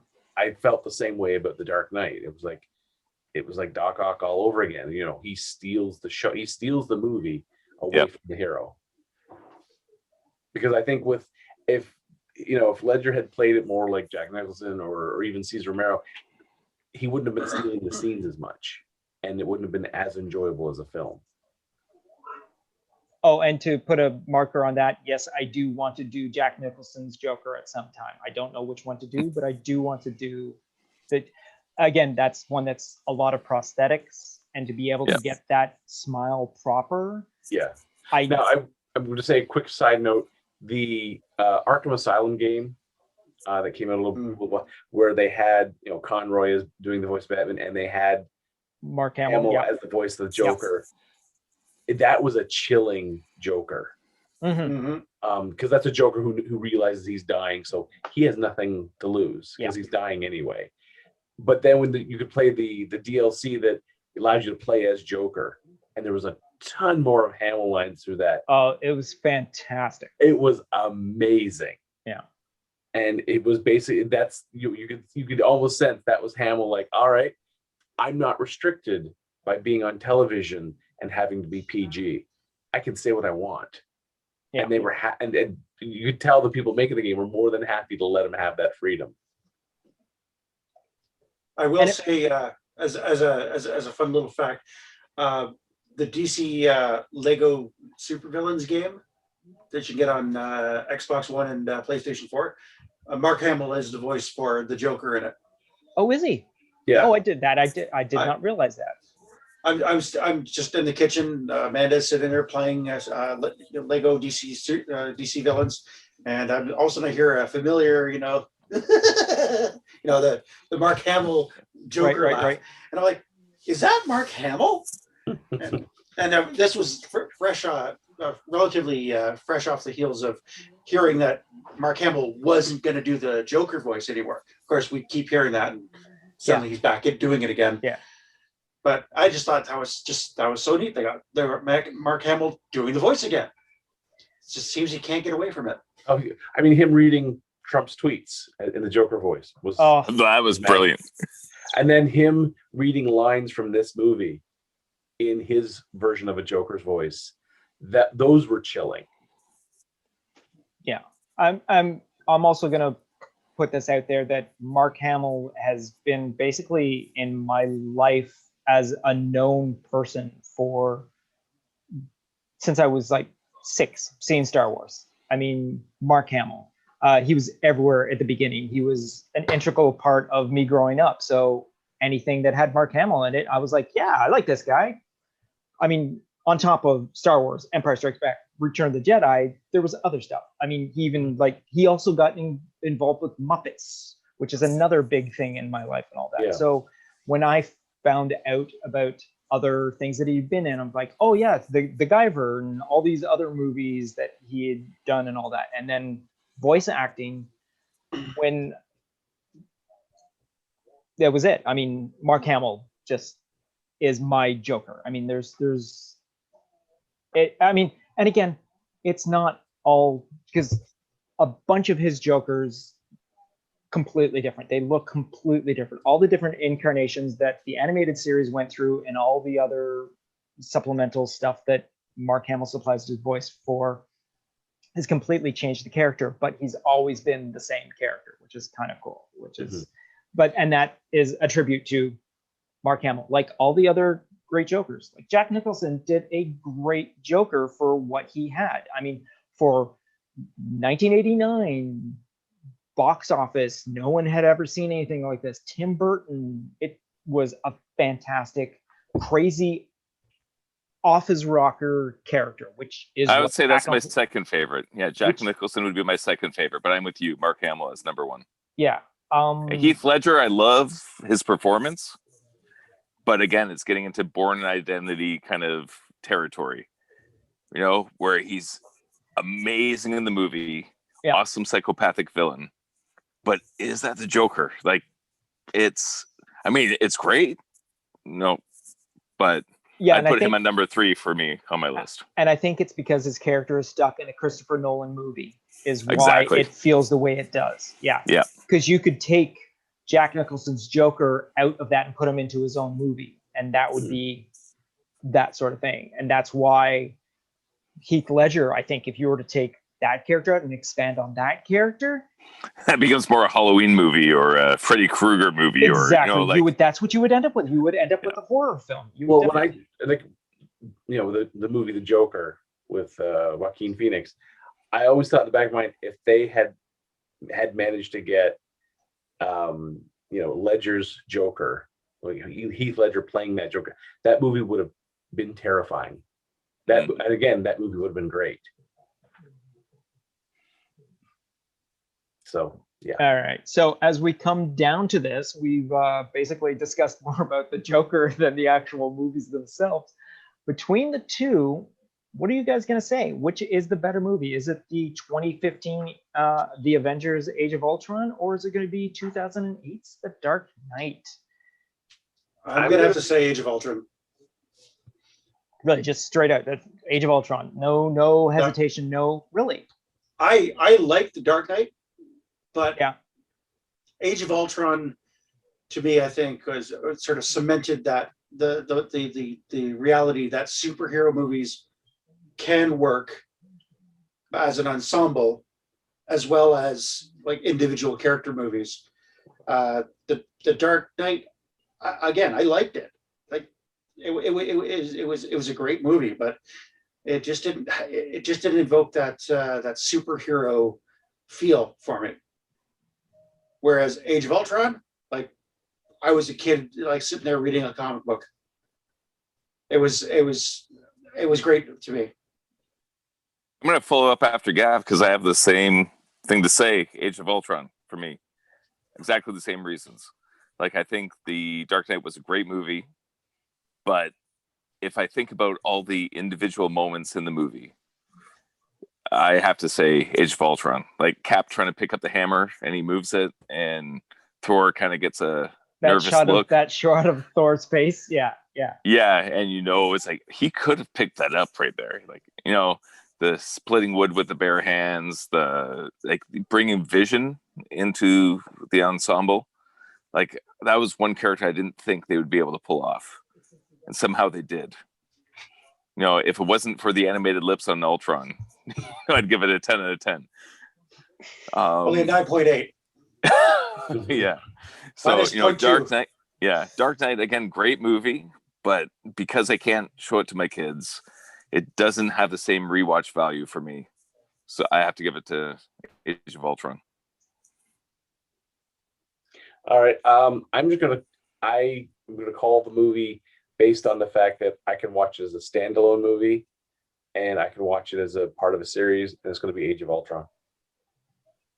It's a movie when it comes on the TV, I don't have to run back and watch the Avengers first. It's a movie I can watch as a standalone, and it's one I can watch the Avengers and right into Age of Ultron, and it fits seamlessly. So it's got that, to me, it's got that perfect blend of being a movie all on its own and a movie as part of a trilogy, or five. So yeah, so trilogy in a bit. Yeah, trilogy in a couple. So to me, it fits in that sort of, it's a good enough movie to be its own, but it's also good enough to be a continuation of a story. So that's why my vote goes to Ultron. Right. Okay. I'm gonna say that which way I go doesn't really matter because we've got 3 for it. But I'm just. I honestly thought we'd have to bring Adrian in as a tiebreaker this time, so I'm kind of shocked. But okay, go. So I'm gonna say that Age of Ultron had to be what it ended up being at that time, because if Age of Ultron had been disappointing or a failure or didn't seem cohesive or anything like that, I think it would have stalled the MCU. Definitely. That being said, we know that it didn't, because what they pulled together was a fantastic movie from get-go, from the opening sequence, where the team is a team, where the characters are not only developing as a team, but they're developing as individuals. We are introduced to 3 new characters. We are introduced to, unfortunately, a diabolical bad guy that is unfortunately defeated in one movie, but besides the point, that's what you got to do. But Ultron's never defeated. No, that's the point. There is no. That's the thing. You could always bring him back if you wanted to. Ultron's still out there. There's no doubt about it. You cannot scrub Ultron from the internet. There is subsequence of Ultron somewhere. Anyways, the Dark Knight is a fantastic movie. Works as a standalone movie because no one has an origin. The only origin you have in that is you're introduced to 2 new characters. Well, technically, you're introduced to 3 new characters. Rachel is a new character. Gyllenhaal's a new character, right? Or is she? Oh, she's a replacement actress. She's a replacement actress. That's what goes against her. They actually had to replace an actor that none of the other characters were changed. It's the whole entire Schumacher Batman. We'll keep our Commissioner Gordon, we'll keep our Alfred, but everyone else is going to change. And this is supposed to be the same universe. But that being said, you're introduced to Harvey in this movie. You're given his origin story, and then his story is over. you're introduced to Joker. You're not given a story, but his story is not over. At the end of this movie, his character continues on. There is no stopping him. But the weakness of the fact that your main character of Batman is not that strong of a character, and I think it's what makes the movie a lesser movie. It's a great movie, don't get me wrong. I enjoy the hell out of it, but I think it's because of that, the fact that it's Joker and it's Two-Face, and that's it. If it were just Joker and Two-Face in that movie, that would be the ultimate. Avengers Age of Ultron has everything going for it right, from its characters, from its heroes, from its bad guys to its secondary bad guys, to lore and myth and setting up stuff that is going to happen down the line and stuff that has happened coming into it. It is the conjunction of where we are in the Marvel Universe at this time, and it's a fantastic movie, and I'm gonna have to say Age of Ultron as well. Now I'm gonna breathe. So Age of Ultron moves on. All right, so our next showdown is going to be, I think we discussed this last week, it's going to be a bit of a rough sort of patch, but we are talking the 5th position, which actually in the list of 100 is in the 12th position of 2018's Black Panther, and the number 11th position, which is, the number 11th seed, which is in the 32nd position, is 2019's Joker. So I believe a couple of us have already seen, some of us are probably not going to see, and so it'll be a little more even. I'm myself going to attempt to watch it. I'm going to say attempt to watch it because I don't know if I know what I should be seeing, and I've heard a lot of people talk about this movie, and I've heard a lot of stuff about, hey, it's great, hey, it's not so great, but I don't know if it's because my mind is already made up on whether I'm going to enjoy this movie or not. Again, being a Joker story, as I've just spewed on the past 20 minutes about me loving Joker, it's going to be hard for me to watch this version of Martin Scorsese's Joker. That's all I'm going to say because of what I know about it and what I've heard about it. So, what was that, Mike? Wakanda forever. Wakanda forever. Okay, I guess Mike's already put in his vote. All right. So that being said, we'll talk about that more next week. Exactly, next week. So that being said, we're going to wrap this whole entire thing up into a nice little bow and ship it off and send it off to places unknown. So we're going to say good night for now, and everyone's going to say collective goodbye or individual goodbye. I'm going to say goodbye, but can you guess which hand I used to hit a board with today? Yep, that's right. Ouch. What? Oh, Trevor. One of these hands is not like the other. Is it the one with the loose pinky? No, it's this right here. See that in comparison? Oh yeah, ouch. It's just a surface bruise. If you'd like to help Trevor's hands, please donate to our Patreon. Please. No, it's not Patreon anymore. What is it? It's Ko-Fi. Ko-Fi. Yeah, that one. Yeah. K-O-F-I. Oh, right. Trevor's American now, so that means you know, all the shitty healthcare. Yeah, no healthcare. Yeah. Can you please buy Trevor a Band-Aid? Please. Give me one. Well, technically, we have until June 10th before he's no longer Canadian, right? Yeah, but I have to live in Canada for 6 months before OHIP kicks in. So. Oh, that's true. Well, by then, hopefully, please buy him a nice cube. Yeah. We'll send him some Canadian healthcare on the sly. Woohoo! It'll only take 19 months to get here. Good night, ship folks. it by USPS. Good night, folks. Good night, everybody. You have just been listening to Geeking Off the Page with your hosts, Mike Kitchen, Gavin Burbage, Trevor Brown, and Troy Bowman. Please be sure to like, subscribe, and share. Also, if you could leave us a rating and comment, that would assist in allowing others to find this podcast more easily. You can follow the podcast on the following social platforms: Instagram and Twitter, search for @PlanetGeekPod, all one word. On Facebook, search for Planet Geek Productions. Or you can send us an email to planetgeekpod@gmail.com. Buy the guys a coffee by going to Ko-Fi, ko-fi.com/PlanetGeekPod. And know that any and all donations will go towards improving all current and future Planet Geek Productions programs. Thank you for listening.